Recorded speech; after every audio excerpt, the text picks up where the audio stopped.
ಏನ್ ಸೆಂಟಿಮೆಂಟ್ ಎಲ್ಲ ಹೋಗ್ಲೇಬಾರ್ದು. ಬಾರ್ಡ್ರು ವಡಿ ಕಡಿ ಅಷ್ಟೇ. ನಾವು ಸೆಂಟಿಮೆಂಟ್ ಎಲ್ಲ ಹೋಗ್ಲೇಬಾರ್ದು. ಅಷ್ಟು ಅಮಾಯಕ ಅಮಾಯಕ ಜೀವಗಳನ್ನ ತೆಗ್ದಿದ್ದಾರೆ ಅಂದ್ರೆ ನೀವು ನೋಡಿದಿರಿ.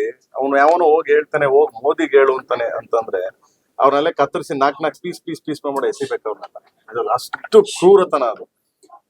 ಅಂದ್ರೆ ಹೇಡಿಗಳೇ ಬಿಡಿ ಅವರು. ಅವ್ರಿಗೇನ್ ಎಮೋಷನ್ಸ್ ತೋರ್ಸೋದು.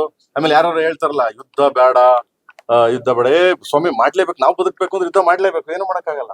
ಸೊ ನಮ್ಮ ಮೇಲೆ ಯುದ್ಧ ಮಾಡ್ತಾರೆ, ನಮ್ಮ ಜನಗಳನ್ನ ಸಾಯಿಸ್ತಾರೆ ಅಂತಂದ್ರೆ ನಾವು ಯುದ್ಧ ಮಾಡ್ಲೇಬೇಕು. ನಾನು ಯಾವಾಗ್ಲೂ ಹೇಳ್ತಿರ್ತೀನಿ, ಯುದ್ಧ ಮಾಡ್ಲೇಬೇಕು ಯಾವ್ದೇ ಕಾರಣಕ್ಕೂ. ಸೊ ಸೊ ಅದು ಹೀನ ಕೃತ್ಯ ಅದು, ನಿಜವಾಗ್ಲೂ ಹೇಳ್ಬೇಕು ಅಂತಂದ್ರೆ.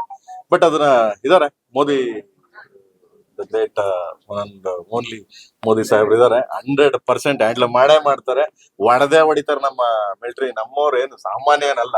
ನಮ್ police department and then military ಇದೆಯಲ್ಲ, ಅದನ್ನ ನಮ್ ಕರ್ನಾಟಕ ಪೊಲೀಸ್ ಆಗ್ಲಿ, ಸೊ ಯಾವ್ದೋ ಒಂದು ಸಣ್ಣ ಕ್ಲೂ ಸಿಕ್ಕಿದಾಗ ಪಟ್ ಪಡಂದು ಹಿಡ್ಕೊಂಡ್ ಹಾಕ್ತಾರೆ ಪೊಲೀಸ್ ಡಿಪಾರ್ಟ್ಮೆಂಟ್.